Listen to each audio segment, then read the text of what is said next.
Mga Paps, oh, sa loob ng mga bahay nila baha pa rin. Bagyo ka lang, Pinoy kami. Scam kami. Scam? 2,000. Aray ko.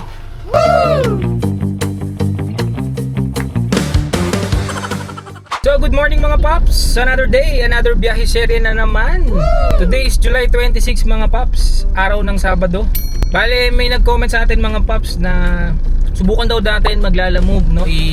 I-breakdown daw natin kung magkano yung kikitain natin kay Lalamove. Pero kasi naisip ko mga Paps, mas maganda siya kung regular days natin siya gagawin para mas maganda. Pero since Saturday ngayon, kahit anong booking muna ang kukunin natin ngayon mga Paps. Tapos computin din natin kung magkano yung kikitain natin. Pero as of now mga Paps, nakakuha na ako ng booking. Lalamove siya. Bale, ang book na to is from Diliman, Quezon City going to Apalit, Pampanga. Sa halagang ano siya mga Paps, 800 plus. So, cake lang naman siya. Then nakausap na natin si client or si customer. Na-inform na rin natin na regarding sa toll fee at the same time yung ating pang double booking. Kasi since naka-regular, sabi ko baka po pwedeng i-double booking kasi medyo malayo po, medyo egul kapag single booking ko lang. So pumayag naman sila ma'am. So on the way na ako ngayon mga Paps sa pick up location natin. Update ko na lang kayo mga Paps kung ano pang mangyayari sa biyahe natin. Let's go! Dito na tayo mga Paps, dito to sa Maestrels. Napakasikat na pilihan ng cake to kasi ano daw to healthy cake Pick up dito mga Paps, dito lang kayo sa may parang drive-thru nila. Tapos may mag-assist na sa inyo. Hindi pa pala natin naayos mga Paps yung ating sasakyan ng Lalamove mode. Let's go! So ayusin muna natin mga Paps. Ulit, mang Lalamove mode ulit. Dito na lang bro no, para flat surface siya. Okay. Terpal pa.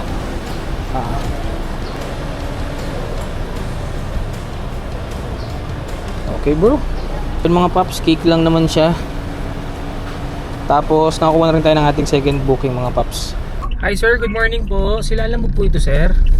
Yes po sir. Sir, tanong ko lang sir, anong item po ito? Bali, dalawang cake po sir. Sorry po, ano pa? Dalawang box ng sticker. Sige po, bali naka-ready naman na po yung item. Ano po? Yes po, ready na po siya. Okay, sige, patawag na lang po ako ulit. Medyo malayo lang po eh. Sige po, sige po. Salamat po. So yun mga Paps, bali nakakuha na tayo ng ating pang second booking. So ayan siya. From Manila to Hagonoy, Bulacan. Since along the way naman siya, chinek ko sa map. Kinuha na natin siya para may kasabay naman tayo. Dahil mahirap pumunta ng Pampanga na walang kasabay. Kasi egul talaga pag gano'n ang nangyari mga Paps. Kaya kahit medyo may kalayuan yung kanyang pick up sa 5 kilometers may get, kinuha pa rin natin. Kasi since Sabado ngayon, ang hirap din kumuha ng booking. So let's see mga Paps kung makakuha pa tayo ng pang sabay pa na third booking, which is ang alam ko pooling na lang ang pwedeng kunin ko sa pangatlo kong booking kung sasabayan ko pa siya. So update ko na lang kayo mga Paps. Let's go. Ito na lang po. Ganyan din po kalaki. Mabigat ba? Tulungan kita.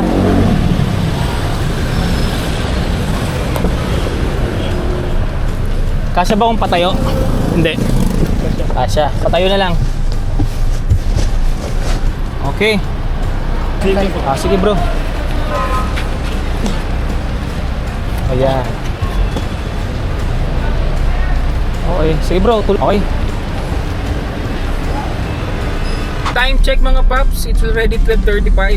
So ganito talaga yung pwedeng mangyari sa Lalamove kapag medyo magkalayo yung pick up mo. Pero yung drop off mo naman along the way mga Paps. So medyo kukonsume ka lang talaga ng oras. Pero ang mahalaga mga Paps, naka double booking ka. Tapos ito pa isa sa ayaw ko talaga sa mga mga Paps, yung nag-aantay ako ng item. Kahit tawagan mo na sila ahead of time, sasabihin mo, ma'am 5 minutes, andyan na po ako. Oo naman sila. Tapos pagdating mo dun sa pick up, biglang mag-aantay ka pa rin. Although pwede naman sana nilang ibaba na, lalo na tower pa daw, pang 23 floor pa sila. Aray ko. Pantay pa tayo doon sa may pick up number 2 natin. Okay, pero as of now mga paps, na pick up na natin yung booking number 1, booking number 2 natin. So, on the way na tayo sa drop-off location natin. So based kay Google, since magkadikit lang sila, dyan lang sa may Hagonoy, Bulacan at sa may Apalit. Pampanga siya, bungod lang po siya ng Pampanga. Siguro mga 5 to 8 kilometers lang ang difference nila or yung agwat nila, kaya all goods tong booking na to. Sana naman makakuha tayo ng booking pabalik, double booking din para all goods, di ba? Isa sa kagandahan na naman ito mga paps, may bonus na naman tayo na toll fee. Siyempre 2 toll fee to mga paps. Mga paps, balitaan ko na lang kayo kung ano pang mangyayari sa mga biyahe natin. Let's go.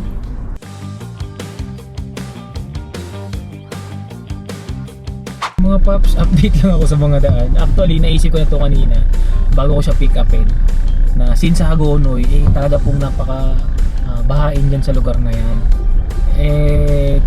May mga pinagtanungan na rin naman tayo ng mga grupo natin, tapos mayroon naman tayong mga kapamilya dito.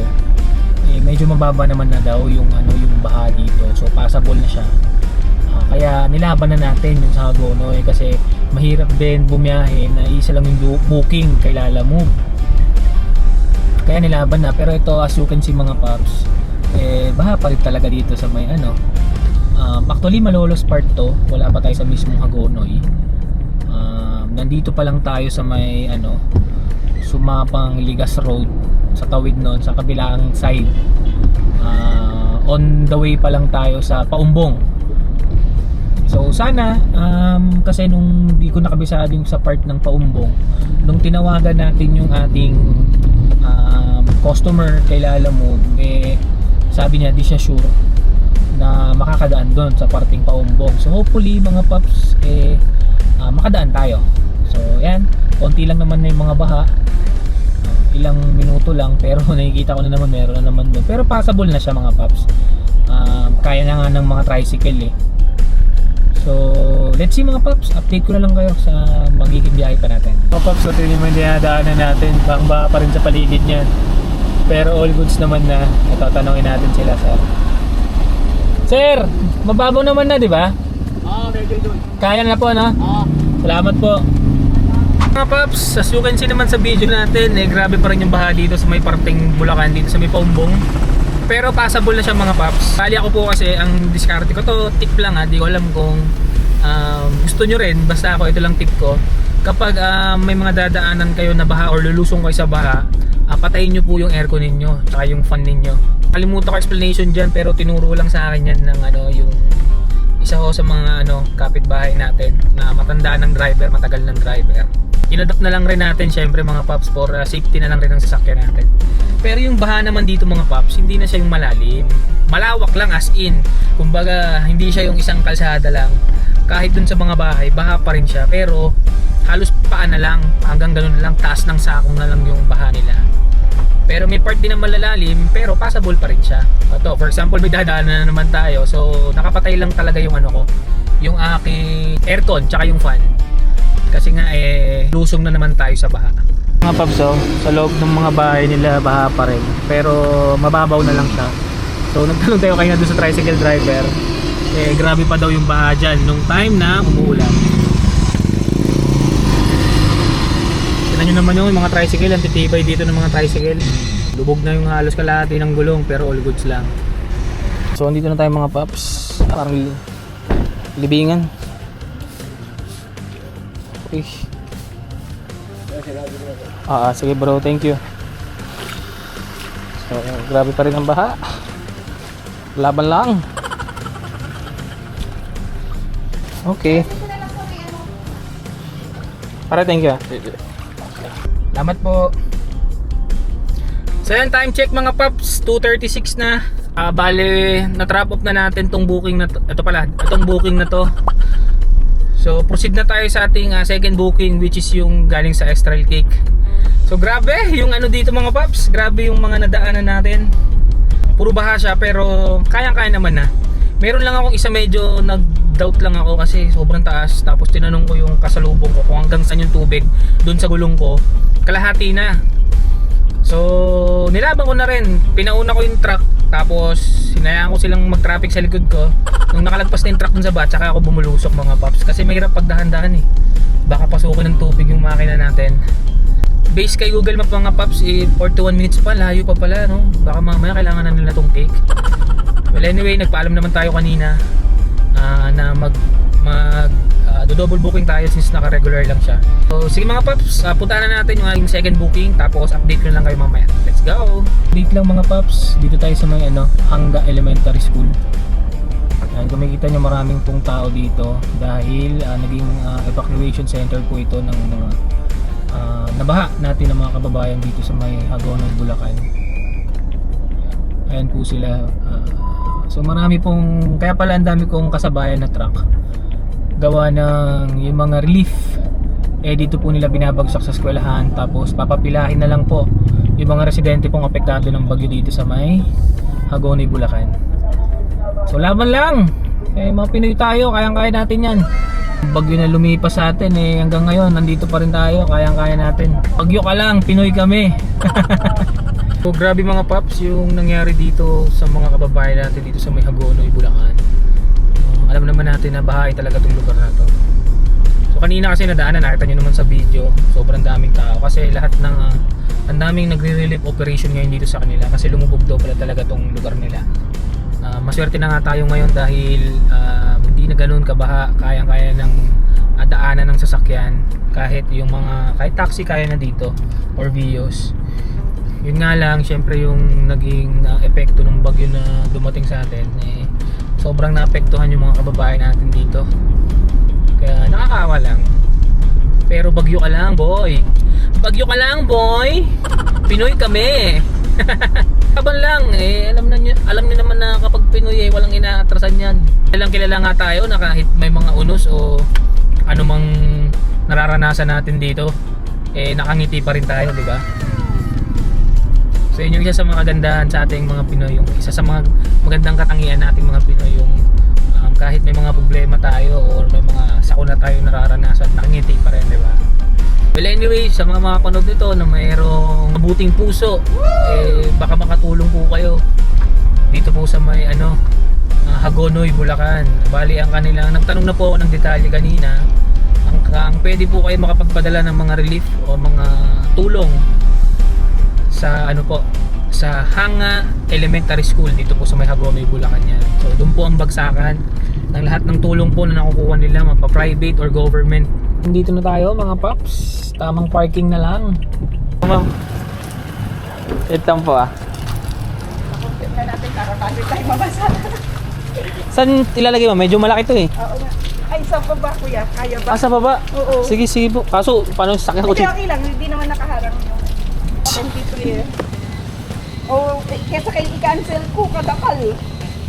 Okay mo. Hindi, lang sila. Yan, pero ito na. Okay po. Dito ma'am, pwede na? Thank you. Magkano? Paano kayo ma'am? Hindi, keep the change na. Okay na ma'am. Sige ma'am, thank you po. Salamat po. Time check mga paps, it's already 3:48. Nababa na rin natin tong booking na to. Medyo nagbuka tayo doon. Well anyway, all goods lang naman. Actually mga paps, nung papunta tayo dito sa drop off natin sa booking na to, sa second booking natin, nakakuha na tayo ng ating pang third booking. So pauwi na to mga paps. Actually hindi pa naman pauwi, pero pwede na rin mga paps kasi along the way naman na siya pauwi sa atin. Malapit na rin to sa Quezon City. So ito yung booking na yun mga paps. Ayan. So from Kalumpit, Bulacan going to San Jose del Monte. Diyan lang yun sa may barangay Gaya-Gaya. Alam ko nga yung Gaya-Gaya na yan. Boundaryhan yan ng Caloocan North tsaka ng Bulacan. So mga paps, dito tayo sa pick up location natin. Let's see kung kasya to. Oo, kasya dito. Oo, kasya dito. Dito lang bro, sa sa kabila. Diba? Kasya? Dulo mo. Teka lang, ayun. Pino, shout out. Ay, shoutout. Ay, saan yan? Ikot ka nun, marami. Kaya nga, galing akong Hagonoy. Ako po, mas lalim. Pero kaya naman. Hanggang sir. Oo. Hanggang lang, magkakalahati ng Ano mo sir? Ha? Ang channel ko. Ano na, dalawa eh. Boss, ayaw sumagot eh, binababa eh. Binababa po? Oo. Ay, tawagan ko lang. So yun mga paps, time check 4:21 in the afternoon. So na-pick up na natin tong booking na to. Ano siya, hood siya ng o basta ewan ko Vios o hatchback. Rolling na tayo mga paps kasi anong oras na rin. Baka mamaya wala nang booking dito parteng Kalumpit. So rolling tayo dito sa may service road. Para makantay ng kasabay kahit padiliman to or kahit umabot ng kahit Mandaluyong, basta hanggang Mandaluyong lang ako para hindi na ganun kalayo sa akin. At para hindi rin tayo syempre ma-egol dito sa trip natin na to. Fare pala niyan mga paps is 710. Di pa bawas yung pero diyan sa di pa bawas yung commission nilala mo, pero diyan sa pinapakita ko bawas na po yung commission nilala mo diyan. To time check mga paps, it's already 4:48. So nagantay tayo dito sa McDo, no? So nag-lunch din tayo. Lunch pa lang natin ngayon mga paps. Mag-aalas 5 na rin. So pagdating ng 5 PM wala pa rin, roll na talaga ako mga paps. Once na nasa expressway na ako, hindi na ako kukuha ng book, doon na lang sa pag-exit ko. So yun mga paps, it's already 5:38. So nakakuha tayo ng ating pangsabay. Actually hindi na nga ito pangsabay, pang double booking natin. So dito siya, tama yung decision natin na dito na lang tayo kumuha ng booking. So ito yung booking na yan, from Santa Maria po papuntang Marikina. So okay rin naman sa Marikina, wag lang baha. Tumawag naman ako sa bahay, hindi naman daw umulan ng malakas doon. Kaya for sure wala nang baha dyan sa Marikina. Kasi yung part ng Marikina po ngayon, mabilis na rin humupa yung mga baha-baha dyan gawa ni Mayor. Magaling po yung Mayor dyan, yung anak po ni Mayor Marcy. So all goods. Ang kanyang fare is 500 plus, pero wala pang awas dun yung commission nila, alam mo. So okay na rin yung mga paps. Bali malay mo naman kapag drop off natin ng booking dyan sa may San Jose, makakuha pa tayo ng pasabay pa isa pa ulit, papunta naman ng Marikina ulit or sa amin na rin. Pero unahin ko na yung Marikina para if ever na sa amin yung makukuha kong pang double booking nun, diretso uwi na tayo mga paps. So yun na mga paps, update ko na kayo ulit mamaya. Let's go! Ito rin tayo mga paps sa pick up location. So let's see kung ano to, pero alam ko pintura to mga paps. Malit lang pala. Hindi na nakakalakan. May resibo. Dito. Wala yan. Scam kami. Scam? 1,000. Aray ko. Sige ma'am, thank you po. Yan mga paps, time check 6:07 PM. Bale, na pick up na natin tong booking na to. So nakakalungkot lang, no. Nung kausap ko si ma'am, nagulat ako kasi namumuli mata niya. So shinare niya na rin sa akin kung ano nangyari. Meron talagang mga taong di lumalaban ng patas mga paps. Tangin ng mga kupal talaga yung mga yan. Sorry sa salita ako mga paps pero nakakabwisit kasi yung ganun yung hindi sila lumalaban ng patas. Tayo nagpapakahirap tayo, 'di ba? Para sa pamilya natin. Tapos sila pa-scam lang. So ganito daw yung nangyari mga paps. Kasi usual naman na nangyayari sa kanila daw is through bank. Nung may nag-order daw sa kanila, nagbayad daw through bank sa BDO. So nag-send siya ng screenshot. 12,000 to mga paps, hindi birong halaga to. 12,000 pesos po yung na-scam sa kanila. So ayoko lang rin sabihin sila ma'am kasi baka mas maging ma-emotion pa si ma'am. Medyo may lapses din sila doon kasi gawa ng hindi rin nila chinek kung talaga bang pumasok doon sa bangko nila yung pera. Masyado silang nag-relay doon lang sa screenshots. Sabihin, kampante sila na nag-send ng screenshot, akala nila pumasok doon yung pera talaga doon sa bangko. Yung pala, gawa-gawa lang lahat yung mga paps yung screenshot na yun. So, di ba mga paps, nakakadismaya, no? Kapwa Pinoy natin, ginugulangan natin. Hindi na lang lumaban ng patas mga paps. Ay, ganun talaga buhay. Pero sana nag-iingat din sila ma'am. Kasi alam naman nila na talamak na yung mga scam ngayon sa panahon natin. Kaya kailangan hindi lang doble, triple ingat din. Well anyway, ganun talaga mga paps. So proceed na rin tayo sa booking natin kanina. Yung from Kalumpit, Bulacan going to dito sa may San Jose del Monte. So ang layo na lang niya sa akin mga paps dito sa pinag-pick upan natin is 6.7 kilometers na lang mga paps. Around 15 to 20 minutes andun na tayo sa drop off. So balikan ko na lang kayo mga paps. Let's go. So, time check mga paps. It's already 6:49 in the evening. So nababa na rin natin tong booking na to. Hindi ko na nagawang mag-video mga paps dahil sobrang lakas po ng ulan. Update ko na lang kayo ulit mga paps. Let's go. Aking bagay ito mga paps dahil pandagdag natin to dito sa booking natin kay Lalamove.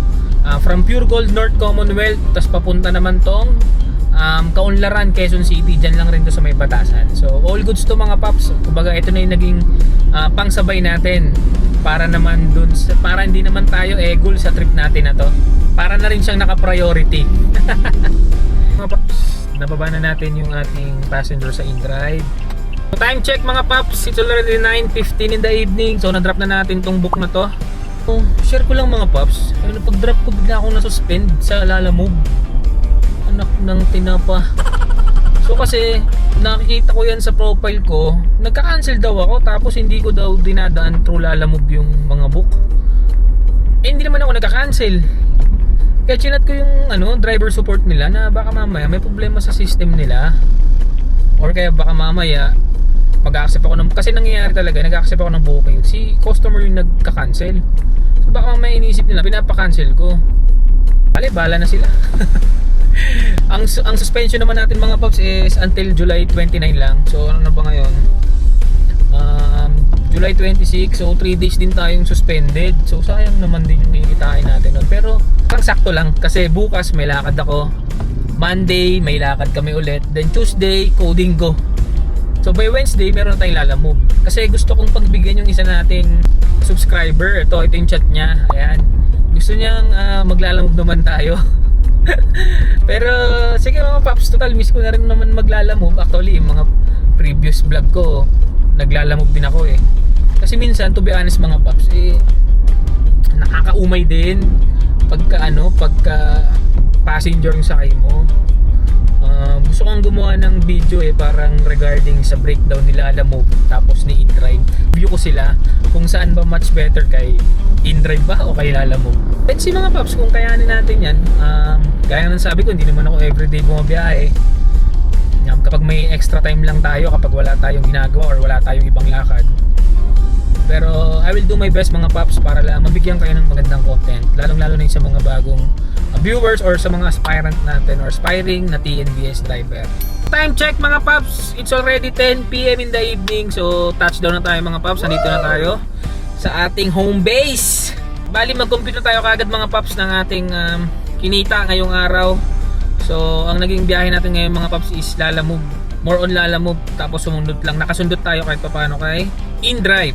Okay, so hindi ko maipakita mga paps sa cellphone yung gross income ko kay Lalamove gawa ng nasuspend nga ako. So ayan, pakita ko na lang sa inyo mga paps. Chut. So yung lahat, bali 4 na biyahe lang naman yan mga paps. Yung una papuntang Hagonoy, sunod sa Apalit, Pampanga, so double booking yan. So meron din tayong nakuwang pabalik. From Kalumpit, Bulacan naman going to San Jose del Monte, then Santa Maria, Bulacan going to Marikina. Tapos nakasundot tayo kahit paano ng InDrive mga paps. So pakita ko na sa inyo mga paps yung sa InDrive. So naka 231 pesos pa tayo. So yun mga paps yung kinita natin sa InDrive, diba? All goods pa rin. Gura-gurami lang siya pero dagdag kita na rin natin yan. Ito yung total na kinita natin mga paps. Ayan. So total of ang ating gross income mga paps is 3,371 pesos. So yung 2,330 dyan mga paps, yan po yung kinita natin sa Lalamove. And then yung 620 yan po yung total tip natin. And then yung 190 yan po yung bonus natin sa toll fee mga paps. And then yung 231 po is yung kinita natin kay InDrive. So sa 11 hours nating pagbiyahe mga paps, 11 hours tayong nasa kalsada. Pero 10 hours lang yung na-consume natin para bumiyahe kasi pinagpahinga tsaka kumain tayo. Siyempre, di pwedeng di tayo kakain. So para naman malaman natin yung neto natin or yung ating take home money mga paps, i-less na natin yung mga expenses natin tulad ng diesel tsaka yung pagkain natin mga paps. So wala naman tayong inabonong toll gate ngayon mga paps. So ang kinain natin is 124 minus yung ating Ang diesel, di na ako nakapagpa-diesel kasi uwi na rin ako. So for sure, naka 150 tayo na 150 kilometers po yung tinakbo natin ngayong araw. So let's say 900. Gawin na lang natin 900 mga paps. So let's say 900 pesos and then yung ating maintenance syempre na 500 pesos. Huwag natin kalimutan mga paps. Ayan, so ang ating neto or take home money para ngayong araw mga paps is 1,847. Di ba mga paps? Sulit yung ating biyahe ngayong araw. Kahit Saturday siya, medyo swinerte tayo sa mga booking. At the same time, syempre mas swinerte tayo sa mga tip kasi lalo po yung sa Hagonoy kasi naintindihan niya tayo na sobrang baha po doon. Nakita nyo naman sa video mga paps na talagang sinuong natin yung baha para lang maihatid natin yung item or yung parcel nila. Kaya ikaw paps, kung nanonood ko ngayon dahil naghahanap ka ng mga videos or vlogs regarding sa pagiging TNVS driver or gusto mong malaman ng kita kapag sumasideline ka lang, nasa tamang video ka mga paps. At higit sa lahat, syempre sa mga bagong viewers din natin dyan, huwag nyo namang kalimutang mag-like at subscribe para naman magtuloy-tuloy ang paggawa at upload natin ng mga videos. Sige na mga paps, sa muli nating pagkikita, beep beep sa inyo, paalam!